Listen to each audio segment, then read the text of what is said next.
ద్రోహం క్షమించరాని నేరం అన్నటువంటి వార్తను హైలైట్ చేశారు.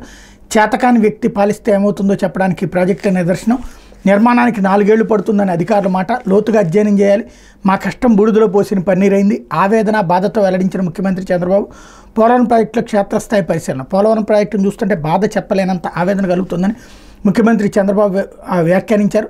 తమ ప్రభుత్వం 5 ఏళ్లు చేసిన పనంతా రివర్స్ అయిపోయిందని, గడిచిన 5 ఏళ్లు ప్రాజెక్టును అస్తవ్యస్తం చేసేశారని ఆవేదన వ్యక్తం చేశారు. ఎన్ని రకాల చిక్కుముళ్ళు వేయాలో వేసి అన్ని రకాలుగా సంక్లిష్టం చేసేశారని వాపోయారు.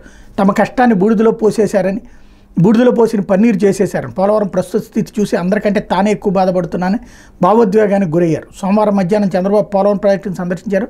ప్రతి నిర్మాణానికి క్షుణ్ణంగా పరిశీలించారు. అక్కడే అధికారులతో మాట్లాడారు. తర్వాత ఇంజనీరింగ్ అధికారితో సమీక్షా సమావేశం నిర్వహించి విలేకరులతో మాట్లాడారు. జగన్మోహన్ రెడ్డి అనే వ్యక్తి రాజకీయాలకు అనర్హుడు, పాలనకు అనర్హుడు. ఒక రాష్ట్రాన్ని ఇలాంటి వ్యక్తి పాలించకూడదు. పాలిస్తే ఏమవుతుందో చెప్పేందుకు ప్రస్తుతం పోలవరం ప్రాజెక్టు దుస్థితి ఒక పెద్ద ఉదాహరణ. అలాంటి నాయకుడు రాష్ట్రానికి ఎంత శాపంగా మారతారో కళ్ల ముందు కనిపిస్తోంది. ఇది తప్పు కాదు, క్షమించరాని నేరం. ఇప్పుడు పోలవరం పూర్తి చేయడానికి ఎంత ఖర్చు అవుతుందో తెలియదు. నిర్మాణం పూర్తి చేయడానికి 4 ఏళ్లు పడుతుందని ఇంజనీర్లు అంటున్నారు. కానీ పూర్తిస్థాయి నిర్మాణానికి ఎన్నాళ్ళు పడుతుందో ఇంకా లోతుగా అధ్యయనం చేస్తే తప్ప చెప్పలేం.